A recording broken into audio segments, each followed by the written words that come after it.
Bienvenidos de vuelta al programa. Nuestro invitado esta noche es un médico cubano muy exitoso, muy simpático, Gustavo León. Trabaja aquí en Miami, tiene un éxito tremendo y ha escrito ha escrito varios libros, pero yo he leído solo uno de él, El enemigo invisible. Lo he leído hoy, lo tengo aquí conmigo. Gustavo, querido, gracias por estar aquí. Buenas noches. Gracias a usted, Jaime, por invitarme. Encantado, encantado. Bueno, a ver, ¿por dónde comienzo? Leyéndote me doy cuenta de que Cuba es una república desde 1902, ¿verdad? Correcto. Correcto. O sea, Cuba es una república hace apenas 116 años. ¿Correcto? Es verdad. De esos 116 años, si uno cuenta los años en que Cuba ha estado gobernada por presidentes democráticos elegidos por el pueblo, son 4 años de Batista en los 40, los 4 años de Grau San Martín, y los 4 años de Pío Socarrás hasta el 52. Son 12 años democráticos en 116 años. Es decir, la democracia es una absoluta rareza, es una absoluta extravagancia en Cuba.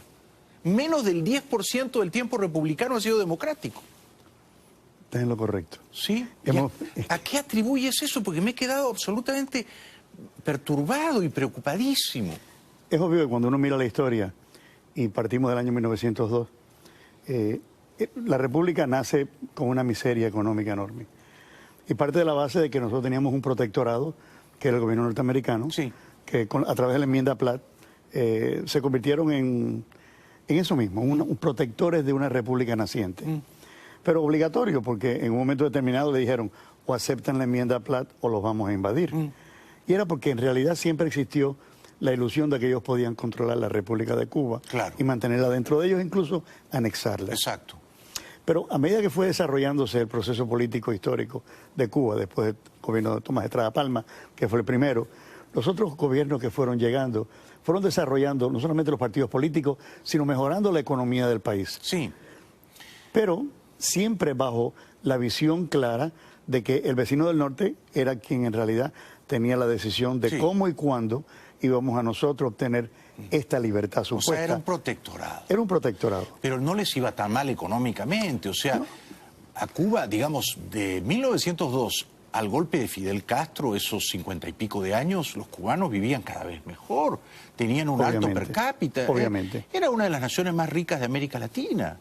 Sí lo era, ¿verdad? Sí lo era. No solamente en la economía, sino en la cultura, en el trabajo, exacto, en las artes, el deporte, la sociedad. Tú naciste en esos años de esplendor, claro, creo que el año 45. 45, correcto. ¿Y te fuiste de Cuba qué año? 61. 61. Muy bien, niño, justo a tiempo. Me fui pequeño.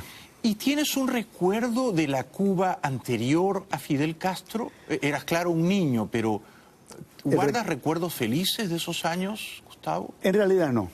No. O sea, obviamente Cuba era un país de esplendor, como acabas de describir, pero en el caso mío en especial, como la familia había sido tan oposición al gobierno de Batista, sufrimos mucho en un grupo del 52 al 58. Porque Batista, todo hay que decirlo, fue un dictador, fue un cruel obviamente dictador, era un dictador de derechas, ¿no? Obviamente era un dictador, correcto. Y tu familia se opuso a él. Sí. Y ahí tuvimos una serie de problemas serios. Se cumplieron prisiones, se persiguieron, tuvimos muertos, se sangró la familia. Y todo eso, pues, a mí personalmente me afectó desde pequeño. Por supuesto, ¿no? Pero nunca viví ni con la envidia, ni con el odio, ni el resentimiento. Y ni lo aprendí en mi casa, ni esa fue la práctica mía. ¿Tú tenías, qué, 13, 14 años cuando Fidel Castro capturó el poder? Claro. Más o menos. Claro. ¿Saludaste ese momento siendo tu familia antibatistiana? Bueno, para mí fue una liberación. Fue una liberación. Claro. Es más, yo no entendía el por qué me sacaban de Cuba. Mi familia, por supuesto, mis padres y mi madre, con una visión clarísima, decidieron sacar a los hijos, a los muchachos, a los sobrinos, a los primos, sacarlos de Cuba. ¿Cuánto antes? Cuanto antes, obviamente. ¿Cuánta razón llevaba? Pero yo me preguntaba, ¿y por qué? Si ahora es que estamos bien. Claro, yo lo veía en la visión mía, en los espejuelos que tenía, que no eran de aumento, eran espejuelos normales, pero que no me dejaban ver más allá de lo que estaba sucediendo. Eras un adolescente. Y además era un adolescente. Por supuesto, tus padres tenían mucha razón. Te sacaron a ti, a tus hermanos, pero ¿ellos también se fueron? Ellos fueron por otras vías. Salimos solos primero, vivimos con otras familias en el exilio y ellos, por supuesto, salieron años después, a través de embajadas. Embajada de Venezuela, de hecho. ¿Viviste en Venezuela o vivieron No, ellos en sí. Venezuela? Ellos sí estuvieron viviendo en Venezuela. Bueno, Venezuela en los 70s, en los 80s, era casi un paraíso. Ellos eran los 60, ellos fueron los 60. Ah, bueno, mejor todavía. Claro, obviamente. Solo que los venezolanos no lo sabían, ¿verdad? Uno nunca sabe lo que tiene hasta que lo pierde. Y cuando lo pierde, uno lo añora y uno dice, tan mal no estábamos. Pero fíjese, Jaime, el problema es que el Partido Comunista fue muy inteligente. No solamente desde Cuba, sino en Venezuela, incluso en Colombia. En Colombia, tú lo dices acá desde los 40, los comunistas colombianos ya conspiraban activamente, ¿no? Totalmente. Lo que pasa es que ellos nacen como el Partido Comunista Sí. el 17 de julio del año 30. Ahora. Que es el comienzo del Partido Comunista colombiano. Tengo algunas preguntas difíciles que hacerle, mi querido doctor Gustavo León. ¿Por qué en el libro escribes de Obama como Barack Hussein Obama? Yo, de cualquier persona que dice Barack Hussein Obama, ya entiendo que esa persona ve a Obama con abierta hostilidad. Es decir, me parece que tú no le tienes simpatía al expresidente Obama, ¿no? No le tuve nunca. No. ¿Por qué? Cuéntanos. Obviamente porque considero que él pertenecía a la Internacional Socialista. ¿Tú crees que él es una suerte de comunista agazapado? Yo creo que sí, definitivamente. Yo creo que es un individuo que trabajó desde sus primeras bases para desarrollar una serie de leyes sociales que iban a impactar a los Estados Unidos, no solamente en la salud, sino en la economía y en la educación, y que después esto se iba a trasladar al resto de América. Esa era su agenda. Esa fue su agenda. ¿La aplicó? La aplicó. O sea, ¿crees que fue un presidente malo que le hizo daño a este país? Definitivamente, y lo que dijo que iba a hacer desde el principio, lo ejecutó. Ahora, tú comprendes que él no eligió sus nombres. Él no tiene la culpa de llamarse Barack Hussein. Pero yo tengo que llamarlo como se llamaba. Claro. No, Pero podría llamarlo no solo... le puedo poner San José Obama. Ahora, en el libro tú no ocultas tu profundo malestar cuando él rompió el hielo con Raúl Castro, ¿no? ¿Por qué crees que esto fue un error? ¿Por qué te molestó? Número uno, porque el pueblo de Cuba vive sojuzgado en una dictadura. Sí, señor. Y en realidad es un pueblo que está sometido como si fueran esclavos. Sí. Un pueblo de ovejas. En este momento los tienen miserablemente apiñados. Así es. Segundo, Raúl es un individuo que es parte de una familia cuya trayecto comunista nace del año 1940 y tanto. Sí. Eso de que se fajaron con los americanos, les molestó lo que los americanos le dijeron y se volvieron comunistas, eso es un cuento, es una novela barata. Claro. Que en realidad no cabe ni comunistas... siquiera en Corín Tellado. Claro, eran comunistas desde jovencitos. Comunistas desde el principio. Claro. Entonces, me extrañaba mucho de que Obama, entendiendo lo que es la democracia, yo soy de los que digo que los americanos piensan en democracia, la defienden e incluso la cultivan, pero para ellos. Pero para los demás países, en realidad, ellos no ven la democracia de la misma forma. Tan es así que todos los países nuestros que vivieron en un momento determinado en dictaduras, ellos fueron reconocidos por la embajada norteamericana y por el cuerpo diplomático. Luego, por lo tanto, ellos no tenían a menos convertir. O sea, ¿tú crees que quizá Obama estaba pensando cuando fue a La Habana, en realidad los cubanos no están preparados para vivir en democracia? Yo creo que ellos... Sería terrible eso, ¿no? Bueno, eso sería terrible, por supuesto. ¿no? Pero a veces nos ven con esa condescendencia. Yo no creo que Obama lo pensara, yo discrepo de ti, pero te estoy escuchando pacientemente como si fuera tu paciente. ¿Por qué crees que se equivocó Obama? ¿El tiempo le ha dado la razón? Yo creo que sí. Yo creo que el tiempo le dio la razón a la humanidad de que Obama no servía ni como presidente de los Estados Unidos y fue verdaderamente un cómplice del socialismo, no solamente en Cuba, sino para el resto de América. En el caso perpetuaba. En el caso de Cuba, el deshielo no ha ayudado a abrir en ese país nuevos espacios de libertad. Para nada. Para nada. Para nada. Porque él apostó a eso, ¿no? No, es que además el partido es el que manda. Claro. Jaime, es que en Cuba tú no puedes hacer nada si el Partido Comunista no lo permite. Es que Obama apostó a que los turistas de Estados Unidos iban a ser agentes o promotores de la democracia, de la causa de la libertad. Que cada turista que viajara a La Habana o a los pueblos del interior iba a ir persuadiendo a los cubanos de que la democracia era el camino. Quizá fue ingenuo, ¿no? Yo pienso peor. Yo pienso que en realidad él consideraba que él tenía que ayudar dentro del marco del socialismo a ese pueblo que estaba en realidad sojuzgado por un gobierno que tenía derecho a sobrevivir dentro de ese mismo marco socialista. O sea, ¿tú crees que Obama no hizo nada para tumbarse la dictadura? Para Al nada. contrario, la ayudó. Definitivamente. Y entonces simpatizas con Trump. ¿Votaste por él? Voté por Trump. ¿Por qué votaste por él? Me interesa tu opinión porque tú eres un hombre de éxito, eres un hombre culto, eres un hombre ilustrado. Tú no eres un loquito que está tomando 4 cafés seguidos en la barra del Versalles. Y tú votaste por Trump. ¿Por qué? Consideré, número uno, que el país necesitaba un cambio desde el punto de vista del liderazgo económico. Ok. Número dos, consideré también de que él, que había sido un individuo, que, por supuesto, exitoso dentro del campo de los negocios, Sumamente exitoso. podía brindar y traer a los Estados Unidos visiones diferentes que a lo mejor no se habían considerado hasta ese momento, porque aún pienso que dentro del marco del Departamento de Estado y del gobierno norteamericano, el socialismo está muy impregnado. Hay muchos burócratas de izquierda enquistados ahí. Por eso. ¿Y entonces Trump hasta ahora te ha dejado satisfecho, Gustavo? Me ha dejado satisfecho y no tengo en realidad grandes diferencias con él, exceptuando un poquito las diferencias que tienen que ver con el proceso de la inmigración. Nadie puede estar perfectamente 100% con él. Lo del muro quizás es una exageración. Yo creo que el muro es una exageración. Sí. Yo creo que el muro en realidad debe de ser un muro. Los muros no se hacen esto con cemento. El mejor muro es hacer que México prospere. Los muros se hacen con sociedades civilizadas. Que los mexicanos no mejorando la educación, la labor, el trabajo, los campos de desarrollo. Yo creo que ese es el muro. Mira, no te gastes los 20 mil millones de dólares en el muro. Repártelos entre los gobiernos de Centroamérica. O sea, fomenta políticas de creación de riqueza, de empleo, de inversión. Eso es. Para que los centroamericanos se queden en sus países. Pero claro. Pero el problema es que han permitido el desarrollo del comunismo de una manera increíble. Y sobre todo el comunismo no solamente, sino los movimientos de izquierdas que son guerrillas, que producen asesinatos, crimen, secuestro. Antes de la publicidad, una pregunta para una respuesta breve. ¿Vas a votar por María Elvira Salazar al Congreso? No. ¿Por qué no? No considero que representa mis intereses privados dentro del marco de lo que yo considero que es la democracia y no considero, y vuelvo a repetirte, no es la persona a quien yo tengo en la visión de que me representaría a mí correctamente. La están atacando impiadosamente porque en alguna antigua entrevista con Fidel Castro lo llamó comandante. Yo no estoy de acuerdo con ese tipo de entrevistas, ni estoy de acuerdo tampoco con los viajes y los negocios en Cuba. ¿Tú no has vuelto a Cuba? Más nunca. Haces bien. Te quiero por eso. Gracias. Regresamos después de la pausa con el doctor Gustavo León. El libro se titula El enemigo invisible y está a la venta en todas partes, ¿no? Está a la venta en Amazon. En Amazon. Bueno, en Amazon. Con eso basta, señor. Regresamos con Gustavo León. Y luego una imitación de Maduro, delirante, al final del programa.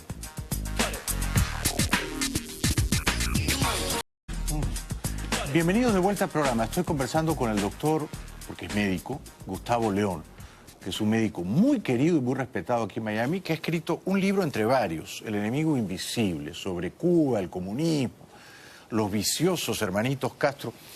Bueno, hay por lo menos 4 países en América Latina, querido Gustavo León. Cuba, el primero, claro, ¿no? Pero también Venezuela, Nicaragua y Bolivia. En ese orden de importancia, diría, cuyas libertades han sido secuestradas, ¿no? Por mafiosos comunistas. Yo antes tenía la esperanza, si seré candelejón, de que algún gobierno de Estados Unidos iba a decir, bueno, América es mi vecindario, los países de América son mis vecinos, yo tengo un deber moral con ellos y los países que están secuestrados por los comunistas yo los voy a liberar. ¿Crees que eso va a ocurrir? Yo me temo que no. Jamás. No va a ocurrir. Nunca lo he visto. Y de hecho, la famosa frase de Roosevelt en el año 32, Roosevelt era la esperanza de América, era una mentira, América era la esperanza de Roosevelt. Y yo creo que todos ellos han vivido en ese camino. Con beneficios, aprovechándose de momentos importantes, facilitando golpes de Estado, porque esto es otra cosa, ¿no? Son países con una potencia, este es un país una potencia enorme, sí, y además tiene un poder político excepcional, sí, pero ha permitido todos los golpes de Estado de América y ha visto en sus narices todos los movimientos comunistas y ha visto lo que ha pasado en Venezuela, ha visto lo que pasó en Colombia, dio dinero y participó en las negociaciones de paz de los colombianos en Cuba, de Frente Armado, o sea, las Fuerzas Armadas Revolucionarias de Colombia. Increíble, ¿no? El ELN, por supuesto el Movimiento 19, este movimiento armado político revolucionario. Pero yo tenía, Gustavo, la esperanza de que Trump cambiara la agenda de Obama, de que Trump dijera, bueno, ya está, ya estuvo bueno, ¿no? Vamos a liberar Cuba o vamos a liberar Venezuela. ¿No va a ocurrir? No va a ocurrir. ¿O hay una vaga, pálida esperanza de que esto no va a ocurrir? No. No, y para los efectos... Tú dijiste algo que fue muy interesante. Yo creo que esto se tiene que resolver por los propios venezolanos. Y por los propios tiene cubanos. Que ser dentro del marco de las Fuerzas Armadas. No hay otra salida. Yo no la veo, no la viso. No es que no la hay. Es un pueblo que está depauperado por completo. Exactamente. Un pueblo que tiene endemias en este momento. Ahora, ¿por qué Trump no se convence a sí mismo y luego persuade a sus jefes militares de que hay que entrar en Cuba o en Venezuela. Es cuestión de entrar 3 días y en 3 días uno remueve el tumor cancerígeno. Es una operación militar quirúrgica relativamente corta y simple y eficaz. Pero ¿por qué no lo hacen? Recuérdate Panamá, qué fácil fue. Exacto. Fue cuestión de horas.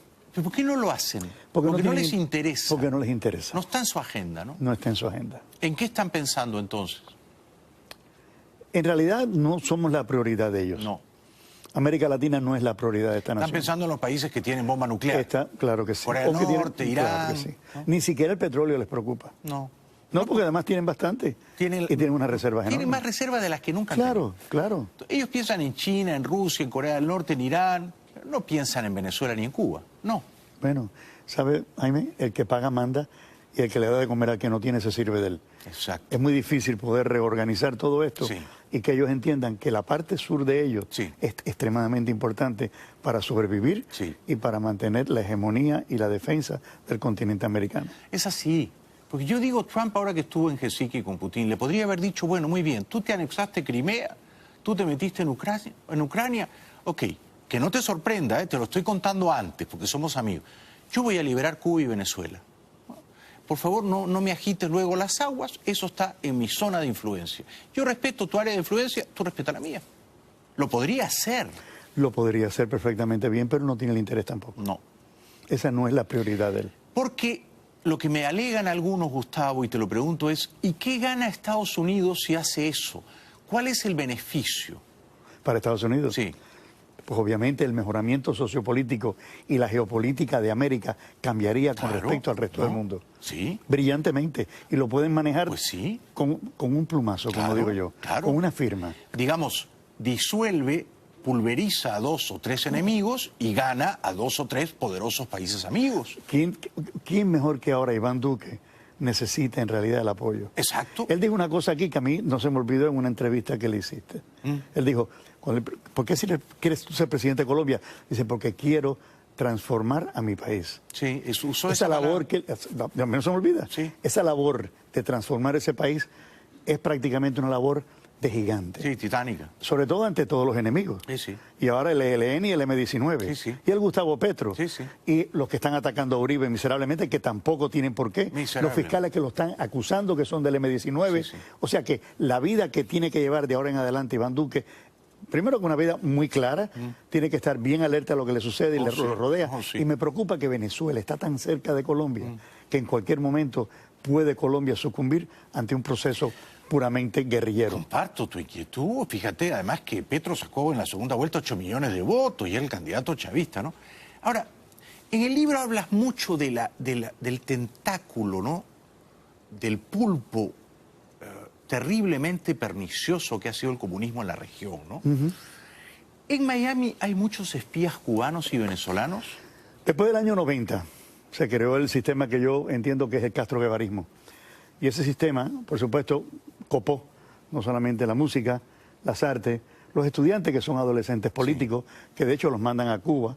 Y yo creo que lo que hacen es, como ellos no tienen madurez, la adoctrinación, el adoctrinamiento es tan sencillo de estos muchachos que les lavan el cerebro. Claro. Y les tienen preparado allá un grupo de muchachos que ya están manejados adecuadamente por proselitismo comunista y los pueden, como dices tú, los tienen entrenados y los pueden envolver y estos muchachos no van a poder sobrevivir. Cuando vienen aquí son prácticamente agentes en distancia.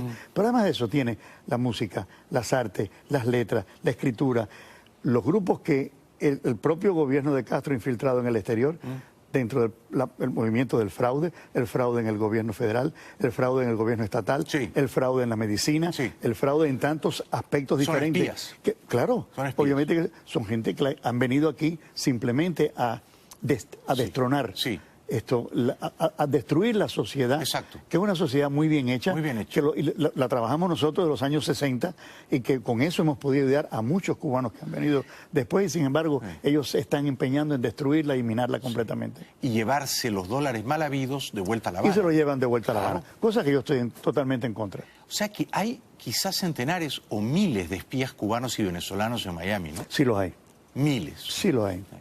Y están en todo. Y los vas a ver en la televisión y en el radio. Querido Gustavo León, los hemos conocido sin saberlo. Pero claro. Están por todas partes. Pero claro. Nos rodean. Ahora, la dialéctica es fácil de captar. Sí, pero a mí me han venido a ver a mis estudios, a mis platós, a mis programas, más de una vez. Solo que yo no sé que son espías. Te aplauden, se toman una foto contigo, ¿no? Te preguntan tu correo electrónico, dónde vives, pero son espías. Son espías. Son espías. Son espías. Claro. Y además sirven a aquella sociedad y sirven a aquel gobierno, Sí. que es un gobierno de asesinos y criminales, Sí. narcotraficantes y de miserables. Pregunta, y esto es una pregunta de fuego, ¿ah? Si un día tú te levantas temprano y lees que un grupo de militares en Cuba, o en Venezuela, tomó el poder y mató a Raúl Castro, a Díaz Canel y a los 4 o 5 grandes bandidos malhechores. Lo mataron, lo dieron de baja. ¿Tú te alegrarías? Seguro que sí. Y si alguien te dice, pero ¿cómo te puedes alegrar por la muerte de un ser humano? No, eso no está clasificado dentro del ser humano.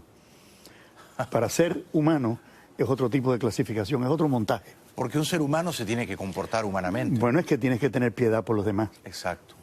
O sea, un dictador malvado no es un ser humano. Para nada. Ha dejado de ser. Seguro, Jaime.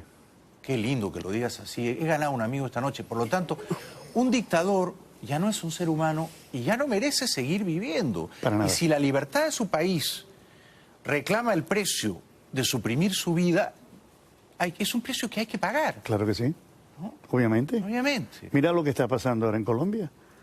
Petro, en el mismo momento que van a darle, a que toma posesión Iván Duque, Sí. mira lo que está haciendo Petro. Exactamente. A ver si no es un miserable. Sí. Y 8 millones de miserables lo siguen, Sí, qué terrible. que porque tanta tienen gente. veneno socialista y comunista. ¿Por qué, sí, ¿por qué odian a Álvaro Uribe, que fue tan buen presidente, Gustavo? Bueno, no es que lo odien, es que son parte es el conglomerado Sí. de la Internacional Socialista que trabaja muy organizadamente. Sí. Algunos ni conocen a Uribe. Posiblemente algunos ni siquiera han leído su vida ni saben de dónde viene. Es verdad. Y sin embargo, como son parte de esa comparsa, porque Sí, una comparsa, una unos comparsa, carnavales, una comparsa. pues sirve, además lo tienen, porque son, acuérdate, ellos están son empleados del sistema socialista. Claro. Qué hallazgo conocerte, ¿ah? He ganado un amigo esta noche, es algo muy atípico en mí. Voy a seguir leyendo tus libros. Última pregunta. ¿Quién ha sido el mejor presidente que tú has conocido desde que tienes uso de razón? ¿Acá en Estados Unidos o en otros países? Pero que tú hayas dicho, este a mí sí que me inspira respeto y confianza. En este país, por ejemplo, Nixon. Nixon más que Reagan. Definitivamente, porque cuando la época de Reagan, recuerda que persiguieron mucho a los cubanos anticomunistas y metieron preso a otros que todavía están cumpliendo 300 y tantos años. Nixon y sobre todo Kissinger, cuánta razón tenían en la geopolítica, ¿no? Correcto. Qué astutos Eran eran. brillantes, eran estadistas de verdad. Claro, brillantes para saber quién es tu amigo y quién es tu enemigo. Pero bueno, ahí tienes a Figueres, ahí tienes a Rómulo Betancourt, Sí. ahí tienes a don Luis Muñoz Marín en Puerto Rico. Grandes todos. Ahí, por favor, ahí tienes al doctor Ramón Grosa Martín en Cuba. Sí. Tienes hombres que fueron miembros de aquella Legión del Caribe de la generación del 30, Sí, que fueron brillantes en todo lo que hicieron. sí. Última pregunta ahora sí. ¿Cuál es el cubano vivo que tú más admiras? Son muchos en realidad. Dame 2 o 3 nombres. No te apures. Pero en En cualquier campo, en cualquier campo. En el campo de la ciencia, en el campo de las artes, de la cultura. Mira, yo creo que en el campo de la cultura, Cabrera es un individuo que yo admiro. Guillermo Cabrera Infante. Seguro. Por su escritura y por lo mesurado que es de la manera que él se expresa. Caín, que era crítico de cine originalmente, se quedó siempre en Londres. Era brillante y culto y provocador. Qué grande era Cabrera Infante. En las artes, que fue una mujer, para mí una embajadora, Celia Cruz. Celia Cruz, sí. Incombustible, eterno. Incombustible. Eterno. Y dentro de este marco bueno, por supuesto tienen que estar vivos, pero dentro de este marco que nosotros tenemos ahora de políticos locales, yo creo que está haciendo una buena labor el senador Marco Rubio. Sí, señor, muy bien dicho. Permíteme añadir a la lista conspicua de cubanos gloriosos a Carlos Alberto Montaner. Bueno, Un gran cubano. ¿cómo que no? Y tú vas a estar en esa lista también a partir de hoy para mí, Gustavo León. Un aplauso para él, por favor. El enemigo invisible está en Amazon. Volvemos con la imitación a Maduro. Se van a reír, ya volvemos.